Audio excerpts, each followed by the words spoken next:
He can't be silenced because he is fearless and daring. He was a genuine, militant and passionate politician. Very blunt and forthright. He's fearless. It's his nature.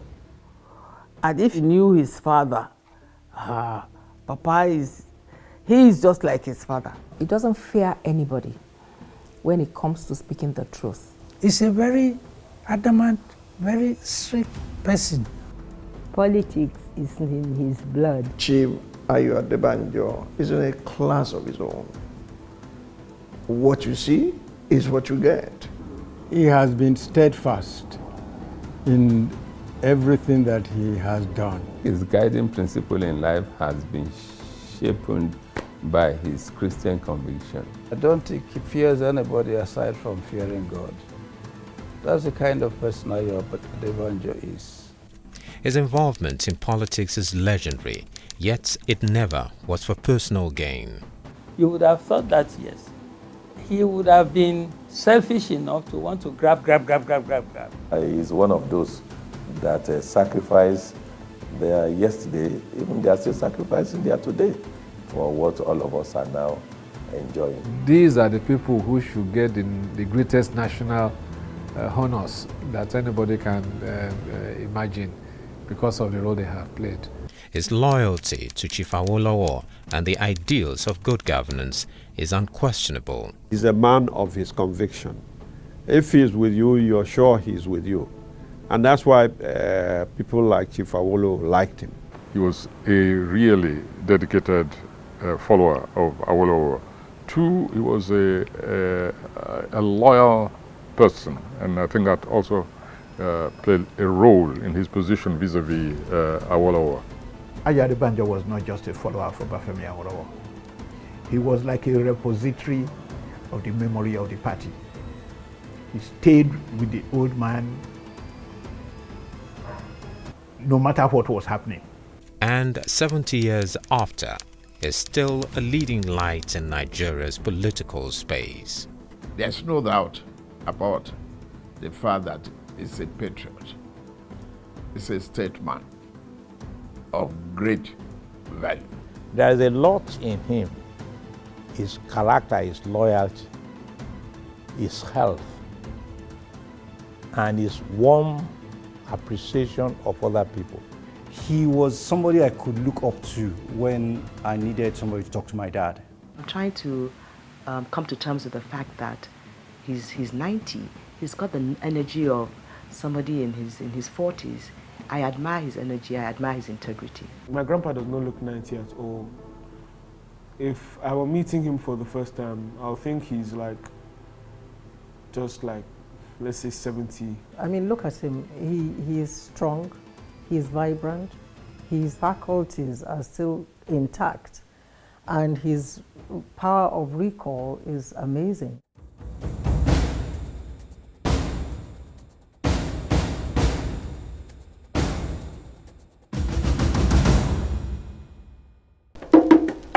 One bright Tuesday morning, the 10th day of April 1928, in Okelamuren near Ijebu-Ode, Ogun State, a child was born.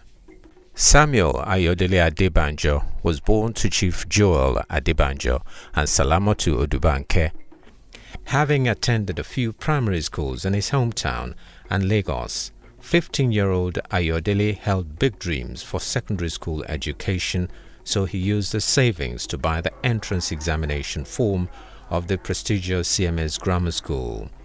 Admitted in 1944, Spotless Banjus, as he was called in school, got a remarkable testimonial from Bishop Kale, his principal, when he was leaving in 1949. When you go to that school, there is a pattern of behavior that is expected of you, because the principles upon which things were done at the CMS Grammar School is quite different. It was a training of the brain as well as the body, as well as the mind. While still in elementary school, Adebanjo was already politically conscious and very nationalistic. He was an avid reader of West African Pilots, a newspaper launched by Dr. Nnamdi Azikiwe and dedicated to confronting colonialism. So young, yet so adroit at politics.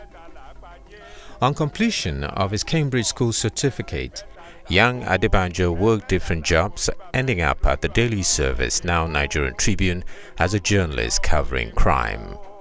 In 1954, Adebanjo was recruited into the Action Group and became the pioneer organizing secretary for Remo Division.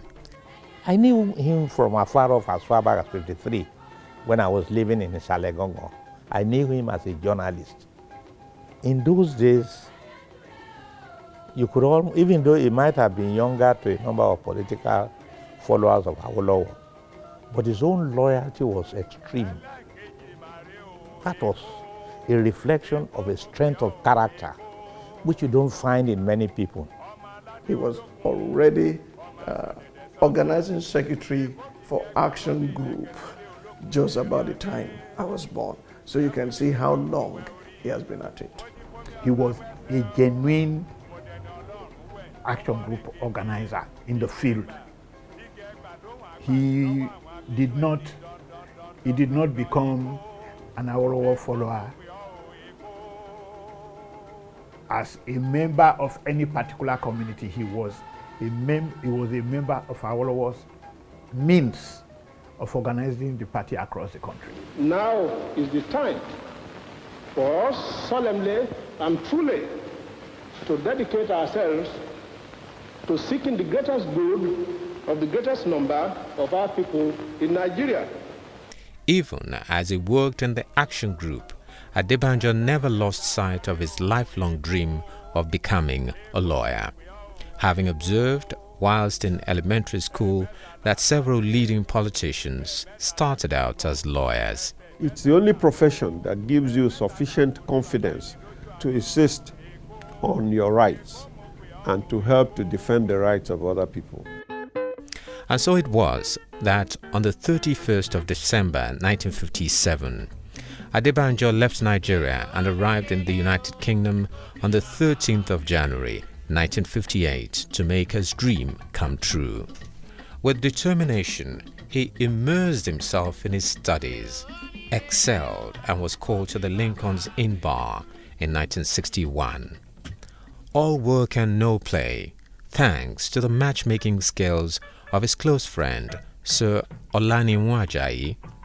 Adebanjo was invariably drawn to a young nurse who was studying in London on a government scholarship. They were soon married and have been at it for close to 60 years.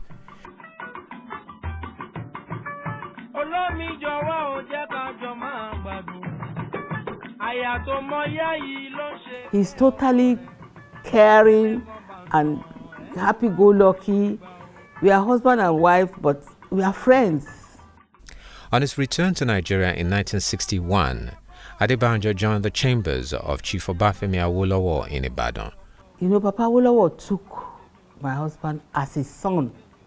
He was practically part of the family, like Papa's son. By the time he finished his law practice, Papa Awolowo said, "We need this your husband in Nigeria. He must come home." But nothing could have prepared Adebanjo for the upheaval that would soon unfold. The leadership of the Action Group were charged with treasonable felony. Adebanjo fled to Ghana on exile. He remained there until 1966. Adebanjo was repatriated to Nigeria and jailed in Kaduna before his transfer to the famous Kirikiri prisons in Lagos. We met for the first time in Kirikiri. I think they'd just been, he and some of his colleagues had just been put in diplomatic bags and brought back to Nigeria after the fall of Nkrumah. And he had a revolutionary spirit. And we began calling each other Shapagiri after the standard food which was served in prison, Shapagiri. It was a mixture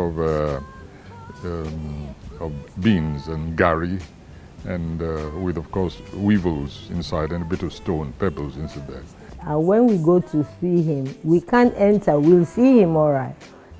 He was ever so happy. I said, Daddy, my won't you worry?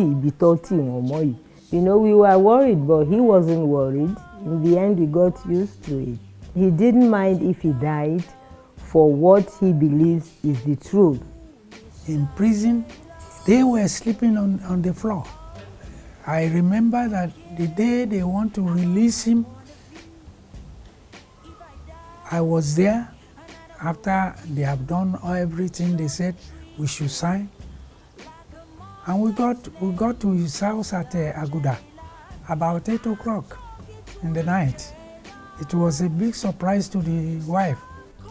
As a lawyer and family man, Adebanjo was eager to make up for lost years. He cleaned his wigs, laundered his gown, and dusted the law books, and got to work. He joined Chief Awolowo again in 1978 to form the Unity Party of Nigeria, UPN.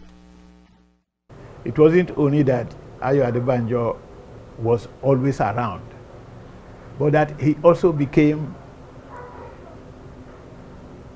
a major coordinator of the Unity Party of Nigeria in the northeast of Nigeria. It was like sending somebody to the hottest part of a war. He's hardly around. They're forever having meetings and things like that. I got used to it. It was no problem to me because you will appreciate the message being put across is for things to get right. And I was mature enough to appreciate that, well, this is all to make the country better. My father used to say, oh, Papa does no wrong. And he would explain why he stood for what he did.